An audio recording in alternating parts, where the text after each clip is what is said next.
जानिए कैसे बिना स्त्री पुरुष के मिलन के पैदा हुई यह कन्या। प्रकृति का नियम है, स्त्री पुरुष के संयोग से संतान का जन्म होता है।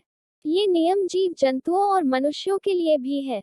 शास्त्रों में इस विषय में जो कथा मिलती है, उसके अनुसार सृष्टि के आरंभ में ब्रह्मा जी योग बल से मनुष्य को उत्पन्न करते, लेकिन इस क्रिया में काफी समय लगता था। ब्रह्मा जी ने भगवान शिव की तपस्या की और सृष्टि के विकास का दूसरा तरीका निकालने की प्रार्थना की। भगवान शिव ने ब्रह्मा जी तपस्या से प्रसन्न होकर अर्धनारीश्वर रूप में प्रकट हुए।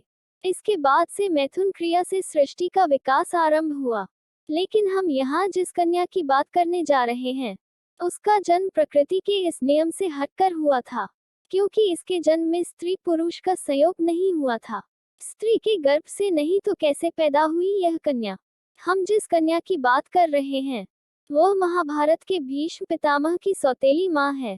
इनका नाम है सत्यवती। इनके जन्म की कहानी बड़ी ही अनोखी है।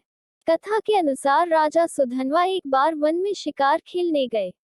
इस बीच इनकी पत्नी रजस्वला हुई और उनके मन में गर्भधारण की इच्छा जगी। रानी ने एक शिकारी पक्षी के द्वारा राजा के पास अपना संदेश भेजा। राजा ने एक पात्र में अपना वीर्य देकर पक्षी को रानी तक पहुंचाने के लिए कहा।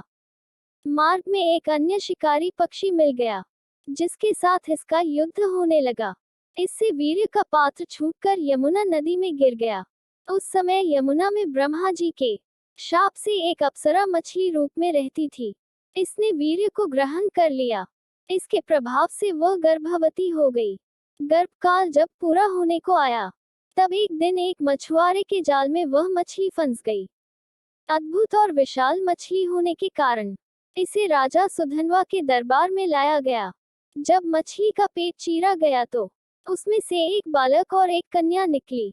राजा सुधन्वा ने बालक को अपने पास रख लिया, लेकिन कन्या के शरीर से मछली की गंध आ रही थी, इसलिए उसे मछुआरे को दे दिया गया और यह मत्स्यगंधा कहलाई। मत्स्यगंधा जैसे जैसे बड़ी होती गई, उसका रूप यौवन निखरता चला गया। मछुआरे पिता ने मत्स्यगंधा को यात्रियों को नाव से यमुना पार कराने के काम पर लगा दिया। एक दिन ऋषि पराशर भी मत्स्यगंधा की नाव में बैठे और मत्स्यगंधा को देखकर मोहित हो गए। ऋषि पराशर ने मत्स्यगंधा से प्रेम निवेदन किया और कहा कि मैं तुमसे एक पुत्र उत्पन्न करना चाहता हूँ। मत्स्यगंधा ने कहा कि आप ऋषि हैं और मैं मछुआरे की बेटी, ऐसे में हमारा मिलन कैसे संभव है? मत्स्यगंधा ने अपना कौमार्य भंग होने की बात भी ऋषि से कही।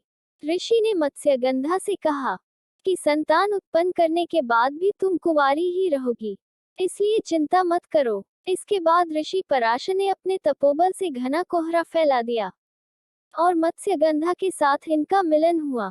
इससे महर्षि व्यास का जन्म हुआ। ऋषि ने मत्स्यगंधा को आशीर्वाद दिया कि तुम्हारे शरीर से अब मछली की दुर्गंध नहीं आएगी, बल्कि अब तुम्हारे अंगों से उत्तम सुगंध निकलेगी। इसके बाद से मत्स्यगंधा सत्यवती और गंधा के नाम से जानी गई। मछली से कई मनुष्यों के जन्म होने की कई कथाएं हैं, जिनका जिक्र किसी अन्य अंक में करेंगे।